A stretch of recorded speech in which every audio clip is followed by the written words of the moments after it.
Sur BFM TV avec de nouveaux invités, personnalités politiques, éditorialistes, anciens syndicalistes. Et avec vous, eh bien, nous tentons de répondre également à la question que se posent tous les Français. Comment sortir de la crise? Quelle doit être la réponse politique, économique, sociale? On vient de vivre un débat animé, c'est le moins que l'on puisse dire. Et nous accueillons donc, Ruth, nos invités. Bonsoir Alexis Corbière, merci de nous avoir rejoints. Vous êtes député La France Insoumise de la Seine-Saint-Denis. Bonsoir Emmanuel Ménard. Bonsoir. Vous êtes député apparenté au Rassemblement National. Natacha Polony, directrice de la rédaction de Marianne. Votre une cette semaine, on va la voir, elle est consacrée aux Gilets jaunes et c'est « Nous sommes le peuple et nous ne nous tairons plus ». Xavier Mathieu, vous êtes un ancien Conti, comme on dit, les usines continentales. Vous étiez CGT, vous êtes aujourd'hui comédien. Merci d'être avec nous. Stanislas Guerini, nouveau délégué général de La République En Marche. Bonsoir. Nicolas Bétou, fondateur du quotidien L'Opinion.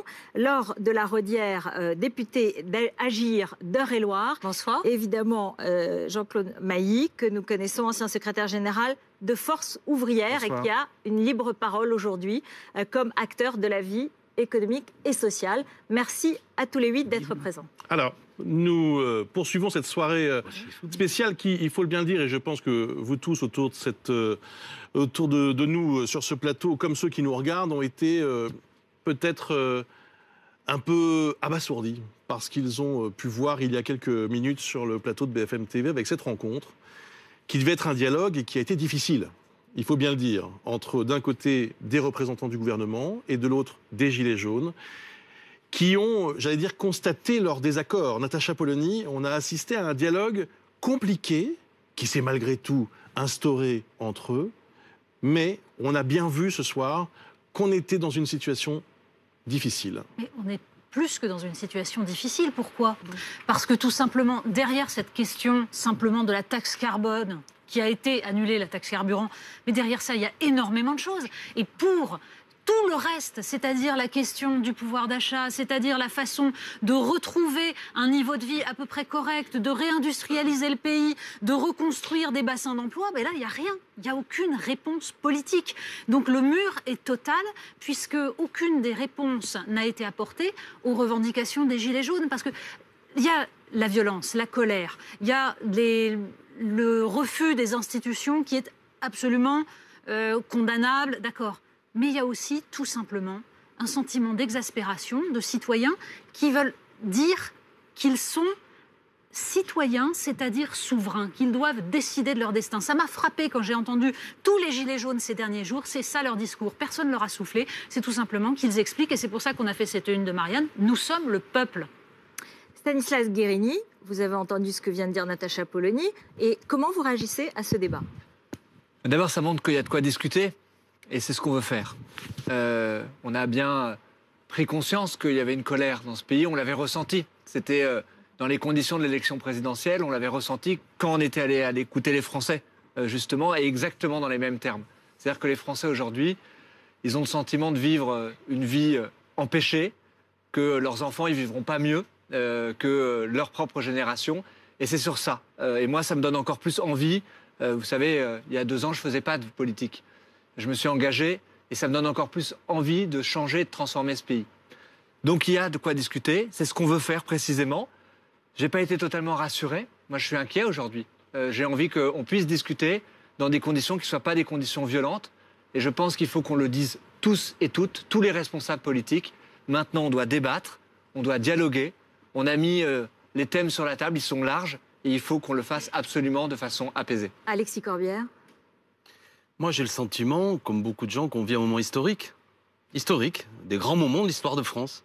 Et à travers les Gilets jaunes, bien sûr, en portant des tas de contradictions, c'est un peuple qui est là, qui rentre sur la scène politique, qui a envahi les plateaux télé. Les gens qui parlaient ce soir, ils n'ont pas les codes de la télé, ils ne ressemblent pas à ce qu'on voit régulièrement. C'est le peuple français.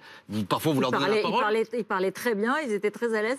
Oui, mais eux, ils disent... Non, mais je dis, c'est pas ça que je dis, rassurez-vous. Je les ai trouvés, moi, très clairs. Mais ils veulent des réponses immédiates, ils en ont assez de la langue de bois, ils en ont assez qu'on les mène en rond. Et ils ont l'impression, ils ont bien raison, d'être une force parce qu'ils sont mobilisés. Et on a des ministres qui ont cessé de leur dire, d'abord, démobilisez-vous. Et eux, ils disent, non, on va rester mobilisés. Ils ont bien compris que ce qu'ils ont obtenu, là, après d'ailleurs un bidouillage de 24 heures. C'est-à-dire la taxe, elle est suspendue, puis en fait maintenant elle est supprimée. C'est parce qu'ils sont mobilisés, et ils vont rester mobilisés. Et ils disent beaucoup de choses, mais des choses fortes. Une vraie augmentation des salaires, à commencer par le SMIC. 200 €, j'entends dire parfois, augmentation du SMIC. Pas le bidouillage, là, avec l'inflation qui correspond quasiment à rien. Et deuxièmement, ils veulent, et je reprends ce que dit Natacha Polony, être acteurs souverains. Et ça pose la question, parce qu'attention, vous allez après, on va continuer le débat, les gens ne critiquent pas les institutions, ils critiquent ces institutions. Parce qu'ils ont l'impression qu'avec la Ve République, ils sont tenus à distance. C'est un vieux débat politique qui a traversé ce pays. Qui est le souverain? Le peuple ou le monarque? Aujourd'hui, il y a un monarque présidentiel élu qui fait 18% des voix au premier tour de l'élection présidentielle et qui pense... 24% au premier vote. Des électeurs inscrits au tel critère. Oui, mais on en est là. Il faut s'interroger de pourquoi les gens s'abstiennent. Pourquoi il y a une abstention de masse. Et ce peuple, donc il y a 82% n'a pas voté Macron, se voit imposer une politique qu'il ne veut pas. Donc il faut rediscuter de nos institutions. C'est pourquoi moi je porte l'idée d'une assemblée constituante pour que le peuple mobilisé rediscute de quelles institutions démocratiques pour qu'il y ait un consentement à l'autorité. On revient, c'est ça qui est passionnant dans le débat. Jean-Claude Mailly. Oui, écoutez, moi je pense qu'on voit très bien d'ailleurs qu'il y a de la détresse, que les questions sociales sont très fortes, notamment la question du pouvoir d'achat, qu'il y a eu du retard à l'allumage du côté des pouvoirs publics. Ça fait quand même les premières réponses qui sont les annulations de taxes, ça a quand même mis un certain temps. Il y a encore nécessité de travailler sur des questions comme le SMIC, sur des questions comme une prime de transport ou de mobilité. On appelle ça comme on veut. Puis un sentiment que voilà, quels que soient les gouvernements, ça change pas vraiment, quoi, voire ça s'empire, etc. Donc on veut du changement. Maintenant, ça doit se faire. Ce qu'on peut espérer, c'est que le dialogue s'instaure véritablement, à la fois nationalement, à la fois sur le plan départemental ou régional, ça, j'en sais rien. Ça veut dire qu'il faut trouver aussi des interlocuteurs, et on voit très bien que c'est pas aussi facile que ça. Chacun prend la parole, chacun défend ses idées, tout en disant, est-ce que je comprends, mais je ne suis le représentant que de moi-même en tant que gilet jaune, mais il n'y a pas d'organisation structurée avec des porte-paroles. C'est le problème de la démocratie représentative, mais on voit que le dialogue est difficile à partir. Oui, et on voit aussi certains gilets jaunes dire que samedi, ils ont envie d'aller... marcher sur l'Élysée, Emmanuel Ménard, entrer dans l'Élysée. Enfin, ce sont des déclarations oui, mais parce stupéfiantes et en fait, dangereuses. Ce qui s'est passé, c'est que depuis plusieurs semaines maintenant, alors ça y est, le gouvernement a entendu. Le gouvernement a entendu les Gilets jaunes. A entendu, mais toujours pas compris.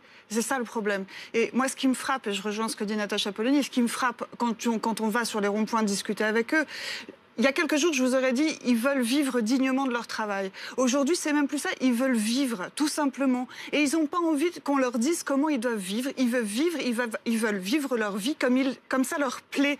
Et ils veulent pas qu'on leur donne un chèque énergie, ils veulent pas qu'on leur donne une prime à la casse, ils veulent juste pouvoir vivre comme ils en ont envie et comme ils en ont décidé. Et c'est ça qu'ils revendiquent. Et effectivement, ça passe par toutes ces revendications, y compris vis-à-vis des institutions. Et on peut que de les comprendre. Laure de la Rodière, vous êtes députée de l'Eure, du groupe de l'Eure-et-Loire.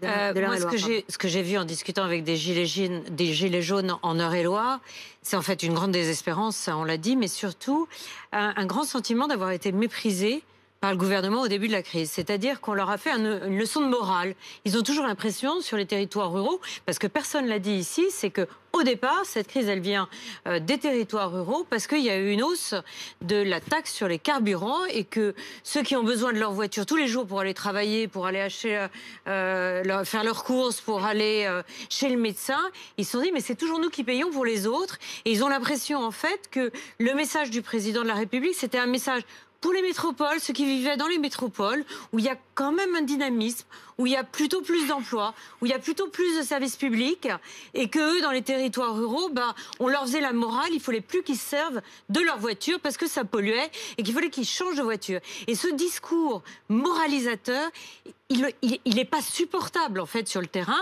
Et après, ils ont dit, mais nous, on ne peut pas changer de voiture, on n'a pas d'argent. De toute façon, on ne boucle pas nos fins de mois le 20 du mois. On est deux à travailler, où on a travaillé toute nos vies, on est à la retraite et on n'a plus de quoi se nourrir correctement au 20 du mois, et on nous demande de changer de voiture. Donc il y a eu un début de gestion de crise aujourd'hui catastrophique. Aujourd'hui, moi je reconnais le signe d'apaisement du Premier ministre. Je reconnais le souci de dialogue. Moi j'avais demandé deux choses. J'avais demandé une concertation locale avec le plus de monde possible, très large. elle est annoncée. J'avais demandé la suspension de la taxe, elle est annoncée aussi. Donc l'annulation ce soir, elle est annulée pour l'année 2019. J'appelle en fait à reconnaître ce geste pour avoir un signe d'apaisement. Je suis très inquiète des manifestations qui sont annoncées samedi. Je suis vraiment très inquiète. Moi, j'ai envie qu'on se mette tous autour de la table et qu'on recolle ces morceaux entre les territoires ruraux, les métropoles, qu'on dise qu'on est une nation française, qu'on a beaucoup de talent et qu'on est capable de le mettre ensemble pour trouver des solutions. Xavier Mathieu, vous êtes comédien aujourd'hui, mais on vous a connu il y a quelques années syndicaliste et à la tête d'une contestation qui avait fait beaucoup de bruit à l'époque, puisque vous étiez dans cette usine Continentale. On vous appelait les Contis. La contestation, elle est toujours à l'intérieur de moi. Et en fait, tout à l'heure, vous disiez, ces gens, ils ne se sont pas compris, mais ils ne peuvent pas se comprendre. Parce que moi, ce que j'ai vu tout à l'heure, c'est ce qu'on appelle du mépris de classe. C'est exactement ce qu'on appelle du mépris de classe. Et en fait... De la part des deux ministres qui sont venus dialoguer. De la part des deux ministres. Et je vais vous dire un truc, je vais même vous dire un truc, sincèrement. J'en ris. Parce que vous avez choisi pour mettre face aux Français qui aujourd'hui disent on ne veut plus des institutions, on ne veut plus de ce gouvernement, on ne veut plus de ce président. C'est pas tous les Français, monsieur Xavier Mathieu. C'est pas tous les Français quand même. Je parle en mon nom, je parle au nom de personne. Vous avez mis en face de ces gens qui exègrent la politique au plus profond, qui ne supportent plus ces gens-là.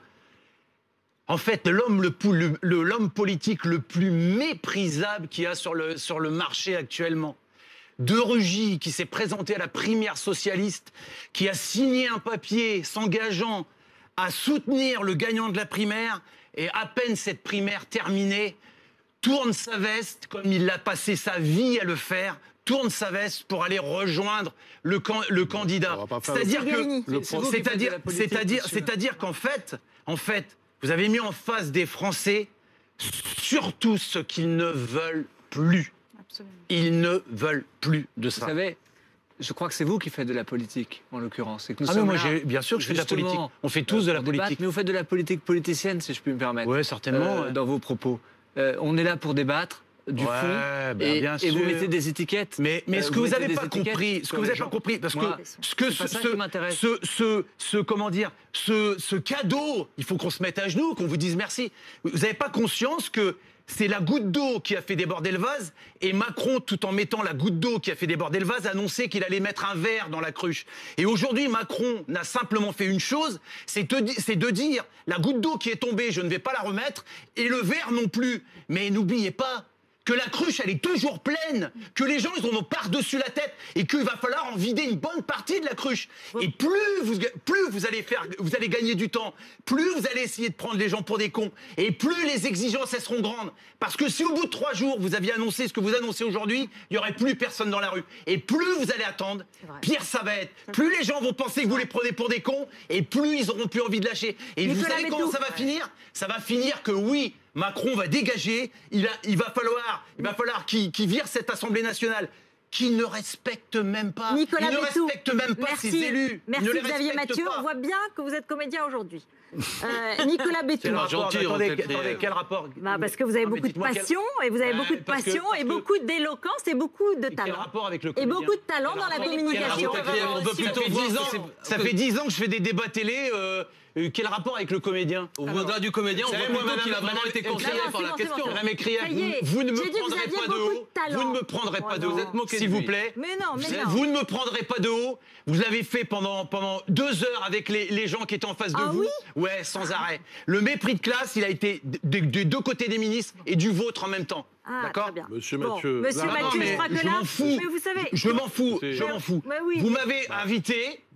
Invité, je suis venu pour dire ce que j'ai envie de dire. On a entendu. Moi, les gens qui étaient en face de vous tout à l'heure, alors, monsieur Mathieu, je vais vous répondre, s'il vous plaît. C'était les miens. Et de les 8, je suis le seul à connaître ce que ces gens vivent. Je suis le seul à vivre ce que ces gens vivent. Je suis le seul à avoir vécu ce que ces gens vivent. Monsieur Mathieu, s'il vous plaît. Monsieur Mathieu, on a décidé que tout le monde parlait. On fait un tour de table. on se respecte autour de la table et je n'ai aucun mépris de classe pour personne. Et je ne pense pas, si vous parlez avec ces gilets jaunes... en me disant, on voit que vous êtes comédien, ça veut dire quoi? Ça veut C'est quoi dire que vous ce avez mépris? de talent Non, vous êtes oratoire. méprisable, Non. vous êtes méprisante. Ok. Vous êtes méprisante envers moi. Nicolas Bétou. Non, mais s'il vous plaît... Nicolas Bétou. Parler. Moi, j'ai pas parlé. Est-ce que vous pouvez me laisser parler?